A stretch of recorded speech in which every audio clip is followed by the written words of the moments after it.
नमस्कार दोस्तों, मेरा नाम भव्य मंगला है। मैं IATF क्वालिफाइड ऑडिटर हूँ। पिछले 18 सालों से ऑटोमोटिव सेक्टर में ऑडिट कर रहा हूँ। एक और बेहतरीन टॉपिक में लेके आऊँ कि क्या होता है कॉम्पिटेंसी मैपिंग।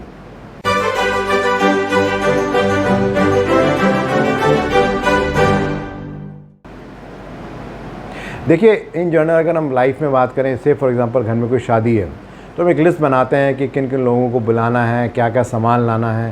देन उसके बाद हम ये देखते हैं कि हमारे पास आज के टाइम में घर में क्या क्या सामान है। जो सामान नहीं है देन उस सामान को हम खरीद के लाते हैं। फिर उसके बाद हम चेक करते हैं उस लिस्ट से फिर से कि वो सारा सामान आ गया है, कोई गैप तो नहीं रहा, और उसके बेसिस पे हम फिर आगे काम करते हैं। देखा जाए इन वे मैं PDCA की बात भी कर रहा हूँ, प्लान डू चेक है कि हम कुछ प्लान करते हैं, देन उसे डू करते हैं, फिर उसे चेक करते हैं, देन उसके बेसिस पे एक्शन लेते हैं। कुछ इसी तरह से ही कॉम्पिटेंसी मैपिंग है। तो इस पर्टिकुलर वीडियो में मैं बात करने वाला हूँ क्या कॉम्पिटेंस होती है, क्या कॉम्पिटेंसी मैपिंग होती है, क्या 7 अलग अलग स्टेप्स हैं कॉम्पिटेंसी मैपिंग के। देन एक एग्जांपल की हम बात करेंगे। देन उसके बाद मैं बात करने वाला हूँ कि क्या पर्पस है कॉम्पिटेंसी मैपिंग का, क्या बेनिफिट ऑर्गेनाइजेशन ले सकती है, क्या तरीका है जिससे हम कॉम्पिटेंसी मैपिंग को कर सकते हैं, और क्या इंडस्ट्री के चैलेंजेस हैं। तो सबसे पहले बात करते हैं कॉम्पिटेंस की। जब हम कॉम्पिटेंस की बात करते हैं तो 4 तरीके हैं जिससे कि हम किसी भी ऑर्गेनाइजेशन में कॉम्पिटेंस को आइडेंटिफाई कर सकते हैं। अगर आप ISO 9001 और IATF 16949 में देखेंगे तो 4 जो तरीके बताए गए हैं वो हैं एजुकेशन, एक्सपीरियंस, ट्रेनिंग और स्किल। जब हम बात करते हैं एजुकेशन की तो हमारा मेन इंटेंट ये होता है कि जो भी आदमी किसी भी ऑर्गेनाइजेशन में काम कर रहा है उस काम को करने के लिए क्या मिनिमम क्वालिफिकेशन चाहिए, तो वहाँ उसकी हम बात करते हैं। जब हम बात करते हैं एक्सपीरियंस की तो हम इस बारे में इंटेंट होता है कि किसी भी काम को करने के लिए हो सकता है कि कोई प्रायर नॉलेज होनी चाहिए, अंडरस्टैंडिंग होनी चाहिए, जिससे कि उस काम को हम अच्छे से कर सकें। से फॉर एग्जांपल इंटरनल ऑडिटर। तीसरा, जब हम बात करते हैं ट्रेनिंग की तो ये प्राइमरीली किसी भी एम्प्लॉई के लिए अपने काम को इम्प्रूव करना, अपनी नॉलेज को एनहांस करने के लिए ट्रेनिंग एक बहुत अच्छा तरीका होता है, जिससे कि वो एक नॉलेज उसे मिलती है और वो आगे उस काम को इफेक्टिवली कर सकता है। तो क्या क्या मिनिमम ट्रेनिंग की रिक्वायरमेंट हो सकती है वो भी हो सकता है। जैसे फॉर एग्जांपल अगर कोई प्रोडक्ट डिज़ाइनर है तो मे बी कैटिया सॉफ्टवेयर की कोई ट्रेनिंग है, उसकी रिक्वायरमेंट हो सकती है। और जो चौथा सबसे इंपॉर्टेंट है वो बात होती है स्किल की। जब हम स्किल की बात करते हैं तो कई बार ऐसा होता है कि वहाँ पे एजुकेशन और एक्सपीरियंस या आपका ट्रेनिंग भी काम नहीं करता, लेकिन उस काम को करने की जो स्किल है, यानी कि उसको काम करने की जो काबिलियत है, वो सबसे इंपॉर्टेंट होती है। तो ये 4 पैरामीटर हैं जिसके बेसिस पे कॉम्पिटेंसी डिफाइन होती है। अब बात करते हैं कॉम्पिटेंसी मैपिंग की। जब हम कॉम्पिटेंसी मैपिंग बोलते हैं तो प्राइमरीली हमारा इंटेंट क्या है। हमारा इंटेंट ये है कि हमें कोई ऐसा प्रोसेस बनाना है जिससे कि हम आइडेंटिफाई कर सकें कि किसी भी ऑर्गेनाइजेशन में, किसी भी प्रोसेस में क्या क्या मेन कॉम्पिटेंसीज चाहिए, जिससे कि वो काम इफेक्टिवली हो सके, बढ़िया ढंग से हो सके, ऑर्गेनाइजेशन का जो टारगेट है वो अचीव हो सके।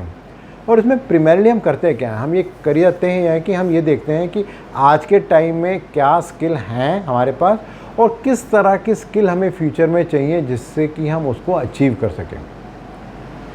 अब हम आगे बात करते हैं कि क्या 7 स्टेप हैं जिससे कि हम कॉम्पिटेंसी मैपिंग के ऊपर बात कर सकते हैं। तो जो सबसे पहला स्टेप है वो स्टेप बात करता है विद रिस्पेक्ट टू इसके कि हमें एक फ्रेमवर्क बनाना है कि क्या क्या मेन कॉम्पिटेंसी चाहिए ऑर्गेनाइजेशन के अंदर, और उनको हमें डिफाइन करना on the basis of education, experience, training and skill. एक बार हमने जब हर प्रोसेस की, हर लेवल की, हर डेजिग्नेशन की हमने जब कॉम्पिटेंसी को डिफ़ाइन कर दिया तो उसके बाद हमें डिफ़ाइन करना है कि उसका लेवल हमें क्या चाहिए। मान के चलिए हमने लेवल 1 to लेवल 4 रखा है, तो डिफरेंट पोजीशन के लिए डिफरेंट लेवल की रिक्वायरमेंट हो सकती है। कहीं लेवल 2 की रिक्वायरमेंट होगी, कहीं 3 की, कहीं 4 की। एक इंजीनियर है क्वालिटी में, एक मैनेजर है क्वालिटी में और एक वाइस प्रेसिडेंट है क्वालिटी में। तो तीनों के लिए मे बी रिक्वायरमेंट अलग अलग हो सकते हैं, तो वो लेवल हमें डिफ़ाइन करना है। जो तीसरा स्टेप है वो है कि एक बार हमने लेवल डिफ़ाइन कर दिया तो हमें जॉब डिस्क्रिप्शन डिफ़ाइन करनी है हर पोजीशन के लिए, हर लेवल के लिए। जैसे मैंने आपको एग्जांपल दिया, अगर हम क्वालिटी प्रोसेस की बात करें तो एक इंजीनियर की, एक डिप्टी मैनेजर की, एक मैनेजर की, एक वाइस प्रेसिडेंट की क्या क्या कॉम्पिटेंसी हो सकती है, वो सब जॉब डिस्क्रिप्शन हमने डिफ़ाइन कर दिया। एक बार जब हम वो कर देते हैं तो जो चौथा स्टेप आता है वो आता है गैप को आइडेंटिफाई करना।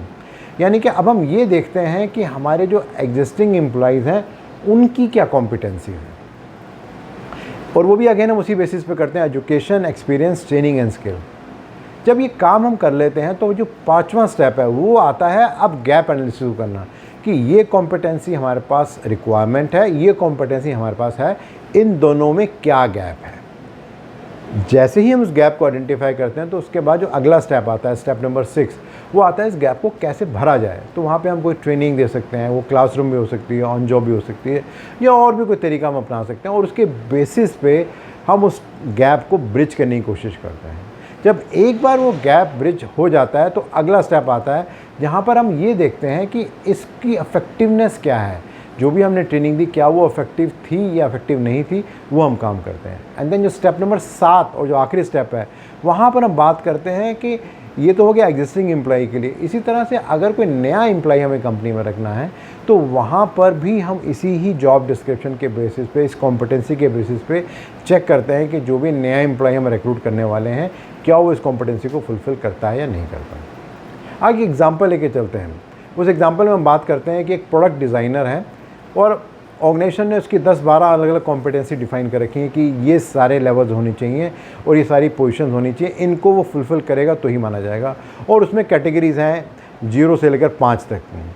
और जब एक बार हम कॉम्पिटेंसी मैपिंग करते हैं उस प्रोडक्शन डिज़ाइनर की, तो उसके बाद हमें समझ में आता है कि कुछ जगह पे कॉम्पिटेंसी उसकी बहुत बढ़िया है, कुछ जगह पे कुछ गैप है और कुछ में बहुत ज़्यादा गैप है।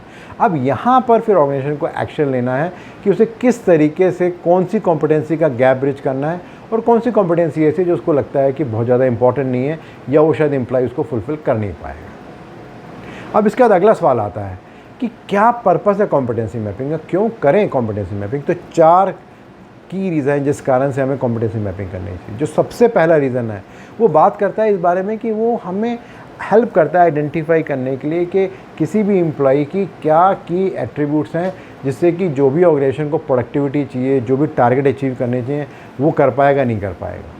तो दूसरा इंपॉर्टेंट पर्पस है वो इस बात को आइडेंटिफाई करने के लिए है कि जो भी लोग ऑर्गेनाइजेशन में काम कर रहे हैं उनकी क्या स्ट्रेंथ है और कौन से ऐसे एरियाज़ हैं जिसको उन्हें इम्प्रूव करना है। देन तीसरा एक बहुत ही इंपॉर्टेंट रीज़न है वो इस बारे में बात करता है कि जिस भी पोजीशन में लोग आज काम कर रहे हैं, अगर उसमें से किसी को भी कोई प्रमोशन देनी है या कुछ भी चेंज करना है रोल, तो क्या वो एम्प्लॉय सूटेबल है उस काम के लिए या नहीं है, उसके लिए भी कॉम्पिटेंसी है। And then fourth and the most important thing वो इस बारे में है कि ये एंटिसिपेट करना है कि फ्यूचर में जो भी ऑर्गेनाइजेशन है उसके जो एम्प्लॉयज़ हैं उनमें जो भी बदलाव आने वाले हैं। से फॉर एग्जांपल एक नया प्लांट आने वाला है और एक हम प्रोडक्शन के इंजीनियर को या प्रोडक्शन मैनेजर को वहाँ का एक प्लांट हेड बनाना चाहते हैं, तो क्या वो तैयार है, क्या हमने उसकी वो जो कॉम्पिटेंसीज आइडेंटिफाई करनी थी करके क्या उसको हमने ग्रूम करना शुरू किया है नहीं किया। वो एक बहुत इंपॉर्टेंट पर्पज़ होता है जिसके लिए हम ये करते हैं। अब जो अगला स्टेप है वो बात है कि क्या की बेनिफिट है अगर अफेक्टिव तरीके से कॉम्पिटेंसी मैपिंग को ठीक से किया जाए।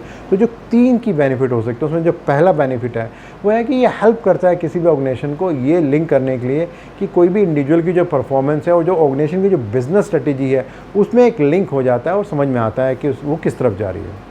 देन जो भी ऑर्गेनाइजेशन ट्रेनिंग देती हैं, चाहे वो इंटरनेशनल हो, चाहे वो इंडिया के अंदर हो, चाहे वो कहीं पर भी हो, तो वो जो भी हम इन्वेस्टमेंट कर रहे हैं वो एक बहुत ही ब्रॉड एंगल से अंडरस्टैंड करके दी जाती है कि क्या लॉन्ग टर्म बेनिफिट है जो मिल सकता है, रादर देन कि बहुत हम कोई हंच फीलिंग के बेसिस पे डिसाइड कर रहे हैं। और जो तीसरा सबसे इंपॉर्टेंट बात है कि ये बेसिकली एक क्लैरिटी लाती है ऑर्गेनाइजेशन के अंदर कि ऑर्गेनाइजेशन की हेल्थ क्या है, जितने भी लोग काम कर रहे हैं या जो प्रोसेसेस हैं उसकी क्या सिचुएशन है और उसमें क्या इंप्रूवमेंट का स्कोप है वो हम कर सकते हैं।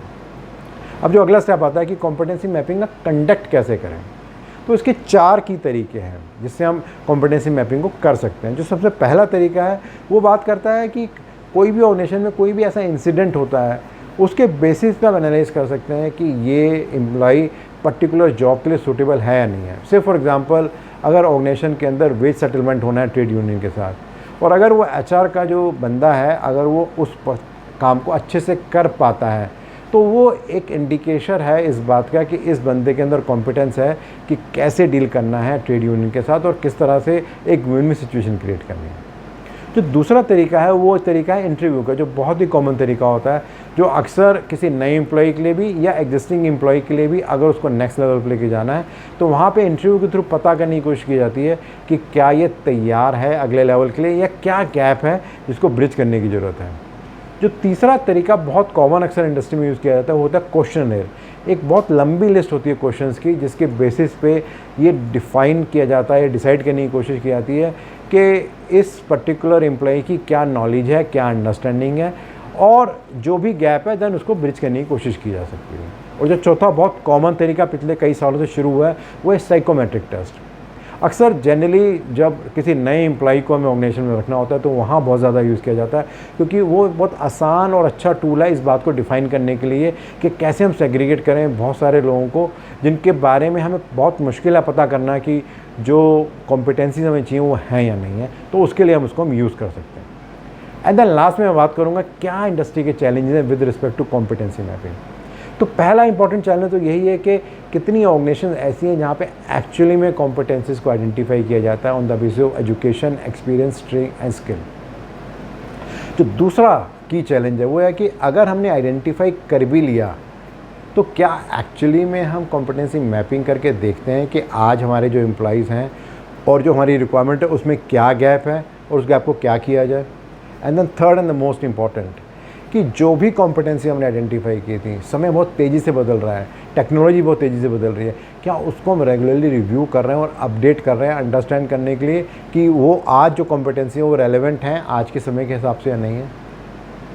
सो अगर मैं समरी करूँ, मैंने बात की कॉम्पिटेंसी क्या होती है, कॉम्पिटेंसी मैपिंग क्या होती है, क्या 7 स्टेप हैं जिससे हम कॉम्पिटेंसी मैपिंग के काम कर सकते हैं, देन क्या पर्पस है कॉम्पिटेंसी मैपिंग का, क्या बेनिफिट्स हैं जो ऑर्गेनाइजेशन को मिल सकते हैं कॉम्पिटेंसी मैपिंग के, किस तरीके से कॉम्पिटेंसी मैपिंग को किया जाए और क्या इंडस्ट्री के चैलेंज हैं with respect to competency mapping. मेरा जो अगला वीडियो रहेगा वो रहेगा with respect to training effectiveness. Regularly बहुत सारे फीडबैक आ रहे हैं और हेल्प कर रहे हैं कि क्या आपकी रिक्वायरमेंट है, क्या आपकी एक्सपेक्टेशन, तो प्लीज़ उसको आप कंटिन्यू रखिए। और अगर इस पर्टिकुलर वीडियो को आप और डिटेल में जानना और समझना चाहते हो तो नीचे आपको एक लिंक मिलेगा, उसे आप क्लिक करेंगे तो आपको एक ब्लॉग मिलेगा, वहाँ और डिटेल में जानकारी मिलेगी इस पर्टिकुलर वीडियो के बारे में। और अगर आपको लगता है कि इस तरह के वीडियोस और ब्लॉग यूज़फुल हैं तो अपने फ्रेंड्स और कोलीग से शेयर भी कर सकते हैं और मेरे यूट्यूब चैनल और मेरी वेबसाइट bhavyamangla.com को सब्सक्राइब भी कर सकते हैं। धन्यवाद।